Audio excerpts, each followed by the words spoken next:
History. Yeah. Just history? It must have been a survey course then, huh? Yeah, it was. It was surveys. Right. You should check it out. It's a good course. It's going to be a good class. How'd you like that course? You know, frankly, I found the class, rather elementary. Elementary. You know, I don't doubt that it was. Yeah. I remember that class. It was just between recess and lunch. Clark, why don't you go away? Why don't you relax? Why just go away? I'm just having fun with my new friend, that's all. But you gonna have a problem? No, there's no problem here. I was just hoping you might give me some insight into the evolution of the market economy in the southern colonies. My contention is that prior to the Revolutionary War, the economic modalities, especially in the southern colonies, could most aptly be characterized as agrarian pre-capital. All right, of course that's your Hang on a contention. second. You're a first-year grad student. You just got finished reading some Marxian historian, Pete Garrison probably. You're going to be convinced of that till next month when you get to James Lemon. Then you're going to be talking about how the economies of Virginia and Pennsylvania were entrepreneurial and capitalist way back in 1740. That's going to last until next year. You're going to be in here regurgitating Gordon Wood, talking about, the pre-revolutionary utopia and the capital-forming effects of military mobilization. As a matter of fact, I won't, because Wood drastically underestimates the impact of social... Wood drastically underestimates the impact of social distinctions predicated upon wealth, especially inherited wealth. You got that from Vickers. Work in Essex County, page 98, right?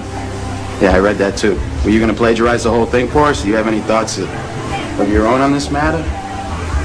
Or is that your thing? You come into a bar, you read some obscure passage, and then pretend you pawn it off as your own idea just to impress some girls, embarrass my friend?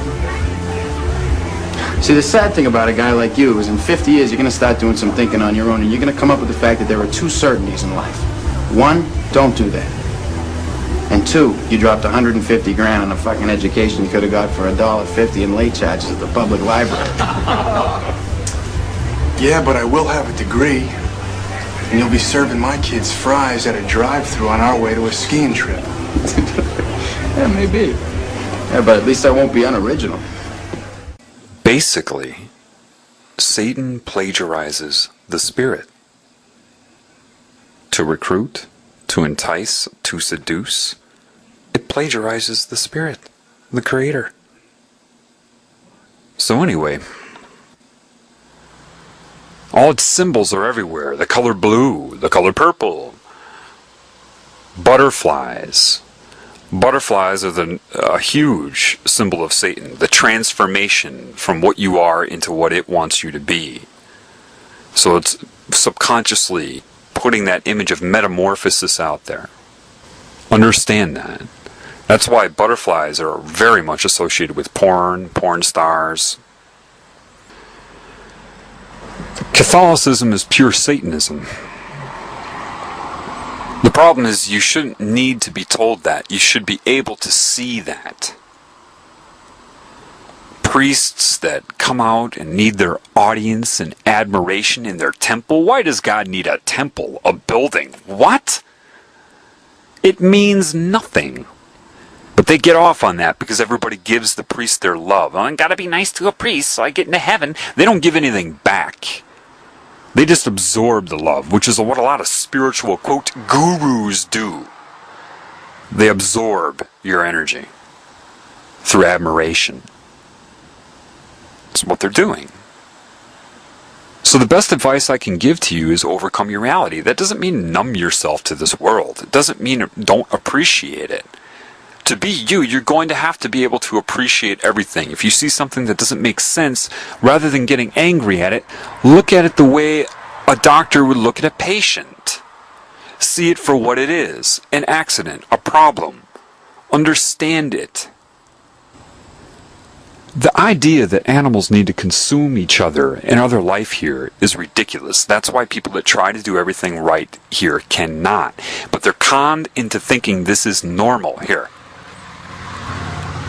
You're told right off the bat you're on Earth. How do you know? Why? Because other humans tell you that?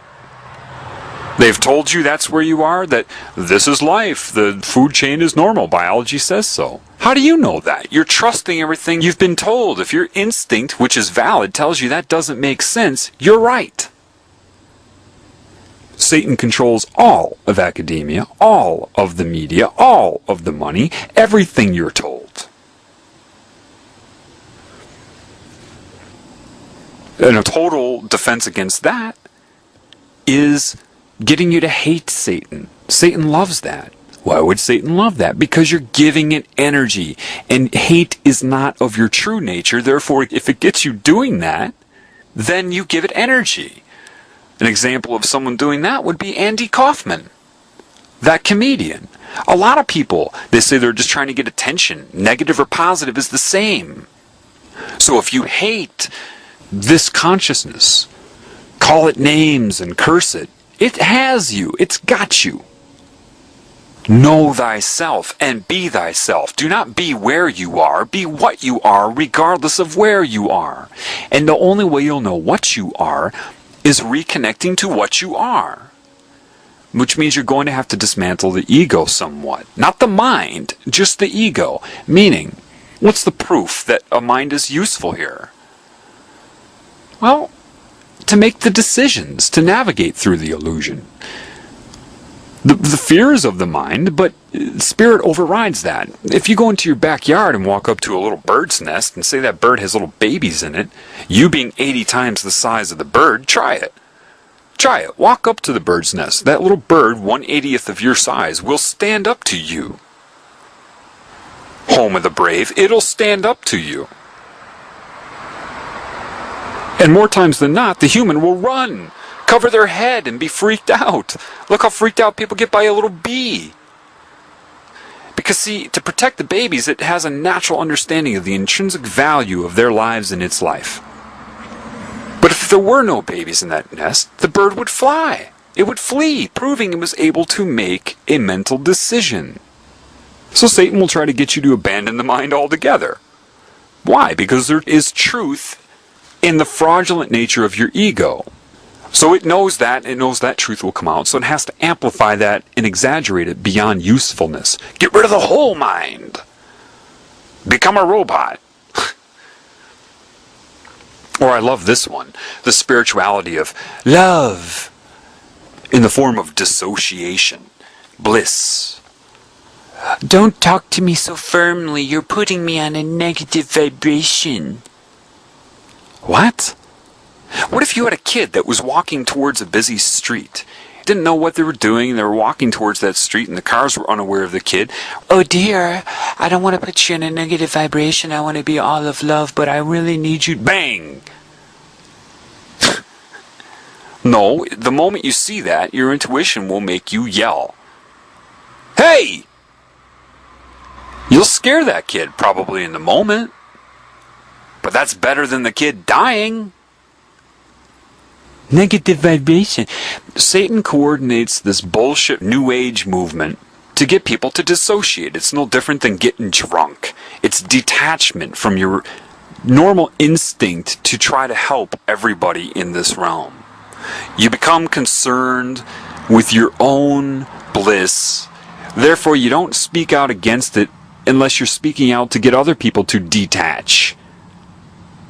Now, you do need to detach from this reality, but while in it, it would help if you try to... See, your detachment as you walk in the woods and think that you've accomplished something, and you think your whole world is of your negative ego, that isn't stopping a little child from being raped today. Your detachment. Part of your responsibility is to get the word out.